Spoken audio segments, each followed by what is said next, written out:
Assalamu alaikum everyone. My name is Rimsha Larik and today I am going to start chapter number 1, Introduction to Chemistry, class 9th, and the topic is History of Chemistry. Subtopic is the Muslim period. As the topic History of Chemistry is pretty much lengthy, so because of that I have divided this topic into 3 subtopics and 3 videos. So let's move on to the main topic, the Muslim period. The history of chemistry contains 3 subtopics, the Greek, the Muslim, and the modern. The Muslim period starts from 600 to 1600 AD. 600 to 1600 AD in the history of chemistry. ठीक है, ये 600 to 1600 दरमियान जो time है इसे हम कहते हैं मुस्लिम पीरियड. यूजुअली इसे हम पीरियड ऑफ अल्केमिस्ट भी कहते हैं. ठीक, ये 2 पॉइंट्स हो गई. हमने इस टॉपिक को पॉइंट्स के लिहाज से डिफ़ाइन किया हुआ है.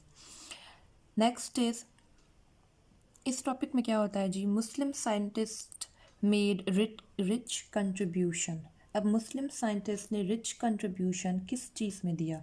दे gave rich contributions in various branches of science, especially in chemistry, and they introduced scientific methods and experiments. मतलब कि जो आपके जो ब्रांचेस ऑफ केमिस्ट्री हैं या स्पेशली कंसर्न विद केमिस्ट्री हैं या आपकी जो फील्ड ऑफ केमिस्ट्री है या साइंटिफिक मेथड्स हैं किस तरीके के हैं, they introduced in the Muslim period. और जो आपकी मॉडर्न साइंटिफिक नॉलेज कही जाती है वो सारी मुस्लिम स्कॉलर्स बेस्ड जो हैं उन्होंने इनको मुस्लिम पीरियड के दौरान दिया. ठीक, ये हो गया आपका मुस्लिम साइंटिस्ट ने क्या क्या दिया. नेक्स्ट, ऐसी कौन सी नई चीज़ें इन्होंने इन्वेंट की? Which kind of new things they invented और दे डिस्कवर्ड, या इन्होंने कौन सी चीज़ें डेवलप की? दे डेवलप्ड लैब इक्विपमेंट्स यानी कि हम लैब में यूजुअली हम जो बीकर्स यूज़ करते हैं या जो हम फनल्स यूज़ करते हैं या हम कोई भी किस्म का ग्लास इक्विपमेंट यूज़ करते हैं during lab work, that is usually said to be lab equipment in one word form. ठीक, नेक्स्ट उन्होंने क्या डिस्कवर किया? They discovered various kinds of acids like HCl, nitric acid, बहुत किस्म के एसिड्स उन्होंने डिस्कवर किए. Next is medicines. There was even great role played in the medicines.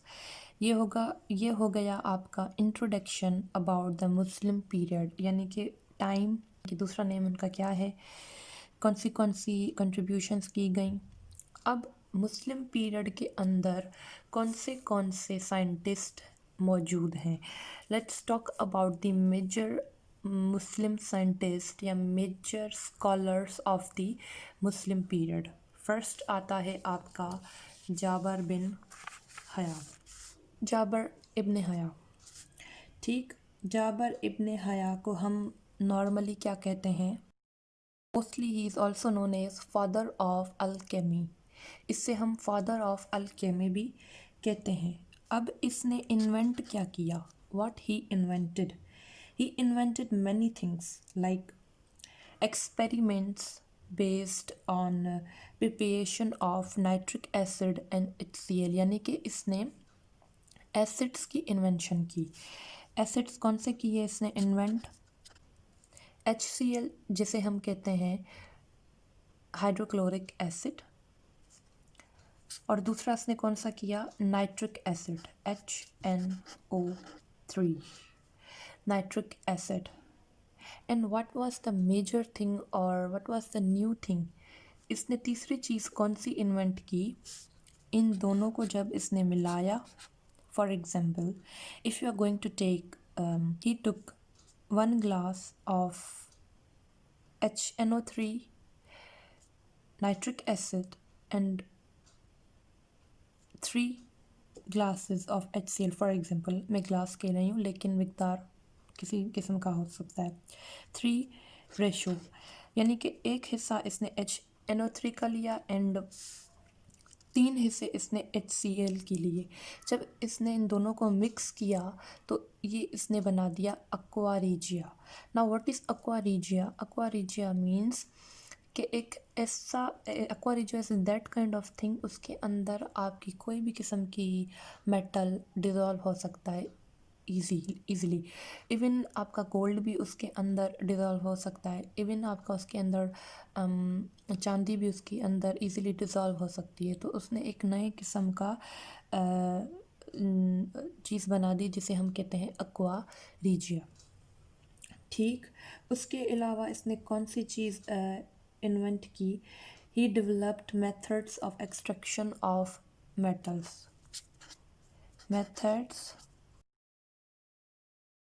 Next उसने कौन सी चीज़ डिस्कवर की? उसने मेथड्स डिस्कवर किए कि मेटल्स को कैसे एक्सट्रैक्ट किया जाए, यानी कि कैसे निकाला जाए उनके ओर्स में से। ओर्स यानी ऐसी चीज़ें होती हैं जिसके अंदर बहुत सारे मिक्स मेटल्स भी होते हैं और कुछ और चीज़ें मिनरल्स भी होती हैं। तो उसमें से आपको एक पर्टिकुलर मेटल कैसे निकाला जाए, उसके मेथड्स भी इसने डेवलप किए।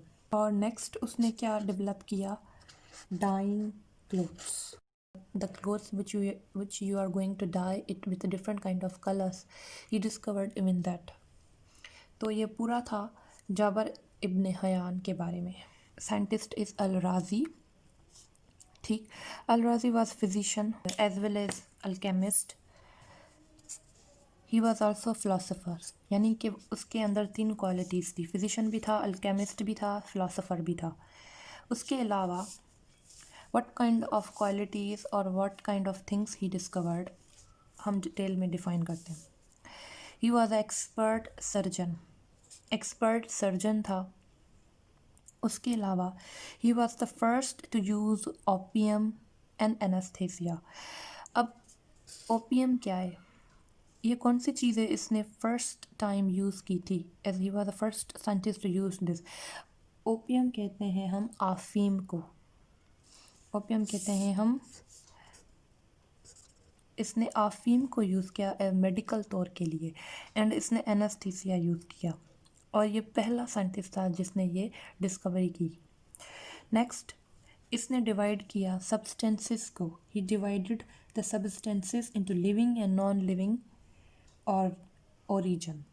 इसने सब्सटेंसेस को डिवाइड किया into 2 categories, living and non living, living plus non living. Living और नॉन लिविंग के अंदर डिवाइड किया। लेटर जो है इस चीज़ को किसने अडॉप्ट किया? Who adopted this? That was adopted by Brazilians. ये चीज़ किसने अडॉप्ट की? ये चीज़ अडॉप्ट की ब्राज़ीलियस ने और उसने डिफ़ाइन किया या क्लासीफाई किया केमिकल कंपाउंड्स को on the basis of their origin, कि वो ऑर्गेनिक है या वो इनऑर्गेनिक है।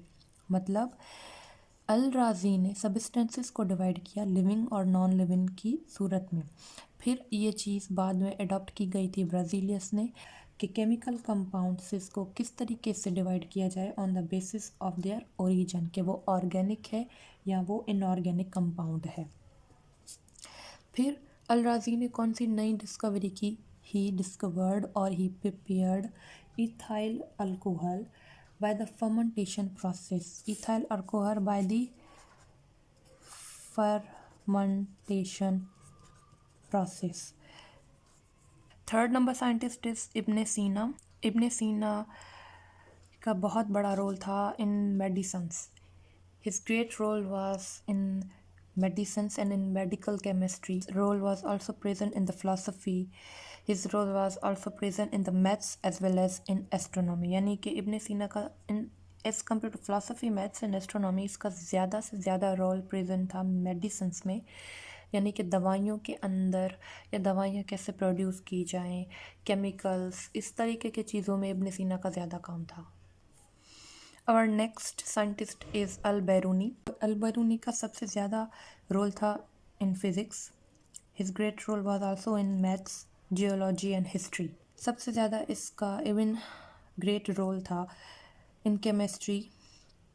He found or he discovered different kind of densities of different substances, यानी कि केमिस्ट्री में उसने क्या किया, केमिस्ट्री में इसने डिटरमाइन की डिफरेंट डेंसिटीज़ ऑफ सब्सटेंसेस।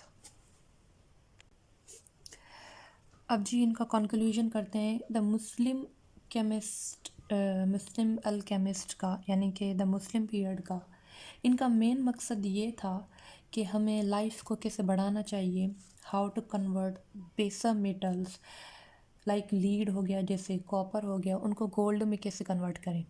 मतलब आम मेटल्स को हम गोल्ड में कैसे कन्वर्ट करें टू गेट रिच। ठीक, इनकी बहुत ज़्यादा डिस्कवरीज, बहुत ज़्यादा इन्वेंशंस और बहुत ज़्यादा टाइम भी वेस्ट हुआ, इट वाज लाइक वर्थलेस। लेकिन इन सर्च की वजह से they discovered so many other things such as sulphuric acid, nitric acid, hydrochloric acid, silver nitrate and so many other chemicals, acids, lab equipments. They discovered so many things instead of gold. यानी कि gold तो वो नहीं बना सके, किसी आम metal को कैसे कन्वर्ट किया जाए गोल्ड में, but instead of that they made huge discoveries in other things. So that was all about the Muslim period, about their introduction, about how scientists discovered so many things, and last to the conclusion. I hope you have liked my video and the way of defining. If you have any question regarding the Muslim period or any scientist particularly, you may ask in the comment section box. And thank you and Allah Hafiz. See you in the next video.